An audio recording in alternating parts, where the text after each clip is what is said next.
three conceptual designs created for the library expansion. The drawings were developed by Carter Arndt of MSA and Ann Dilcher of Quinn Evans Architects. The architects used input from the meetings with the Baraboo Public Library Board of Trustees, library employees, and information obtained through the strategic planning process, which included public opinion focus groups and an opinion survey. Something important to know about all three of these designs is that we gave the architects a list of space needs we have, including a large programming and event space, a space that's just for teens and tweens, a new larger elevator, and kitchenette space in the programming area.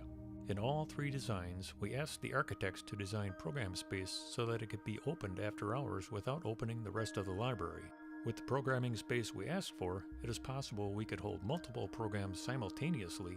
For instance, one of the smaller youth services programs in the youth services program room, a program in the teen space, and one in the large main program room.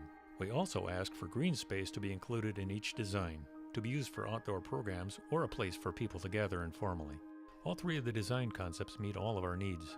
The question is, which one has a layout that we like best, and which one makes the best use of the property we have available? Another important thing to note about these designs is that they are all able to use green technology or have that added later in order to offset our energy consumption. All three designs call for approximately the same square footage. These drawings do not indicate where interior walls would be. We are not that far along in the design process. With all three designs, the original front entrance is functional. This is something that can be revisited in the future if we discover that most people prefer to use one of the new entrances, or if it is most feasible to use only the original front entrance in warm weather. To begin, we will look at our existing site. We have the option of building to the north where the existing parking area is currently located. We also have the possibility of building to the east where the title company currently is located, and where we have an option to buy a small parcel of property from the Methodist Church, or we could expand to both the north and the east. The promenade. The first design to consider is the promenade. It is called the promenade because when you come through the 4th Avenue entrance, you could walk straight through on one level from 4th Avenue all the way to the back wall of the 5th Avenue side of the block. The expansion is built at the level of the main floor of the current library, which is about 10 feet above grade. The promenade expands to the north.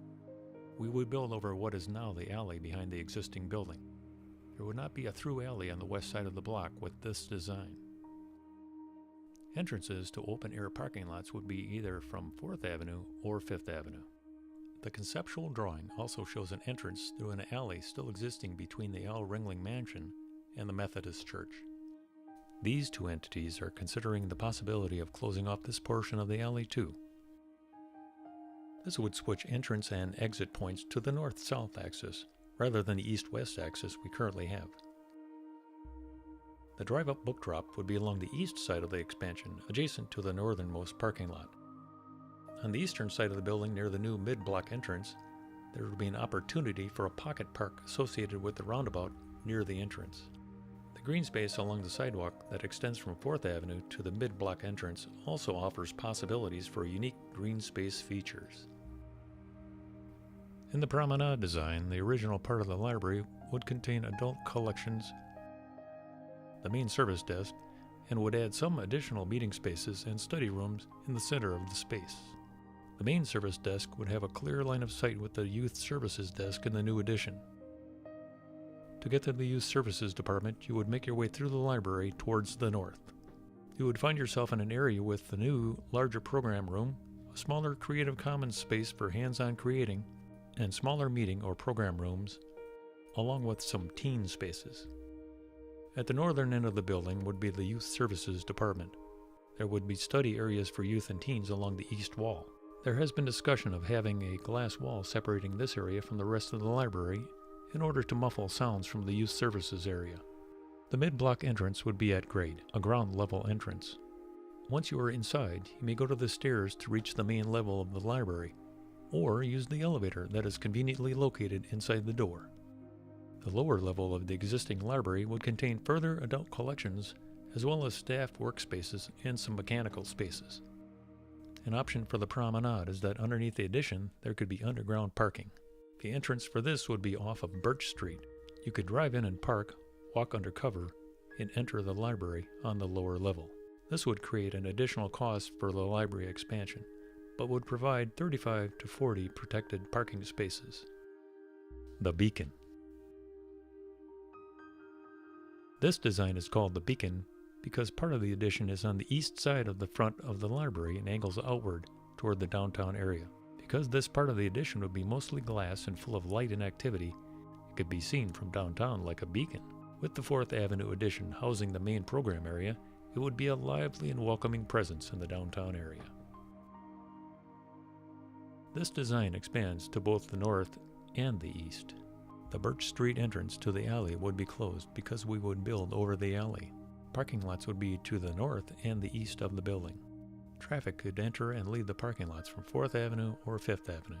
Depending on what our neighbors, the Ringling Mansion and the Methodist Church, decide to do about the eastern portion of the alley, there might not be an entrance into the block from Broadway. Parking along the 5th Avenue side of the building addition and parking to the northeast of the building would not be particularly convenient to the 2 entrances on the 4th Avenue side of the building. We expect that the parking lot closest to 4th Avenue would be the lot most frequently used by library patrons. The Beacon design offers some unique possibilities for green space, especially adjacent to the roundabout drop-off loop near the book drop-off, and in the space created near 4th Avenue between the original building entrance and the eastern expansion area. The Beacon has been described by the architects as sort of a split-level model. The expansion additions are at grade level. You would be able to enter through the new 4th Avenue entrance at grade level without dealing with stairs or elevators. Just inside the new entrance would be the main program room, which would be very convenient for making that open after hours. The 4th Avenue side of the expansion addition features lots of doors that could be opened during nice weather, or if we would like people to enter a program directly through there. There are bathrooms adjacent to this main program area, which is also a must if this area is to be used for programs after hours. The main circulation desk, some staff work areas, and AV collection would also be located in this area. There would need to be a way to close off the desk if this area was to be used for community programs after library hours. You could stay on grade to travel from this entrance area to the north addition, where the teen space, the Creative Commons maker space, and the youth services area would be located. There would also be study spaces available in this area. In the original building, you would find most of the adult collection on both the upper and lower level, as well as the conference room in the center of the original main floor. Downstairs in the original building would be some adult seating areas, more adult collection space, and more staff workspace. The downtown.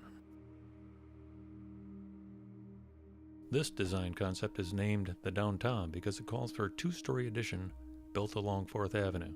The idea is that the library will continue a sort of storefront look from 4th Avenue on the other side of Broadway and around the square. With the downtown, there would be 2 new entrances, one on the 4th Avenue side and one on the 5th Avenue side. While this design does not build over the alley, the portion of the alley from the new 5th Avenue building entrance would not be open to vehicular traffic. That area would either be green space or a pedestrian thoroughfare. This would make it safer for pedestrians coming from the north side parking lots to the 5th Avenue building entrance. Much of the vehicular traffic would be entering from 5th Avenue into the north side parking lots. There would also be a 4th Avenue entrance for cars, routing traffic past the new addition where the book drop would be located. Besides the green space along the pedestrian way on the north side of the building, there would also be green space adjacent to the 2 4th Avenue building entrances. With the downtown design, there would essentially be a 2-story building built east of the existing library building and attached to it with an atrium space. The 2 new entrances, both at ground level, would open into the same large atrium space where the main service desk would be located. From the main service desk in the atrium area, you could see all 3 of the other levels. When entering through either of the new entrances, you could go east toward the large program room, the Creative Commons, and the teen area. If you go west, you could either take the elevator or the stairs to go up a half-story to the original upper level of the library, which would contain much of the adult collection, adult study space, and conference room. In the original lower level of the library, there would be more adult collection space and staff work areas. From the main atrium, you would also have the option to go up the steps to the east or take the elevator to the second story of the new addition. This would be the highest of the 4 levels of the expanded library. The upstairs of the new addition would be entirely devoted to youth services functions, including the designated youth services program room, as well as the service desk. On the 4th Avenue side of the upstairs youth services space, there would be a study room cantilevered out over the lower level. Next to it would be room for a screened-in or enclosed space for kids to go. We want to know your opinion. We hope that this tour of the 3 conceptual drawings for the library expansion project has helped you to understand the possibilities offered by each concept. Please take time to comment on the concept you think will work best for delivering library services to our community. Your comments will be used by the library board to help them choose in mid-March one of these designs for the architects to develop into a single schematic design.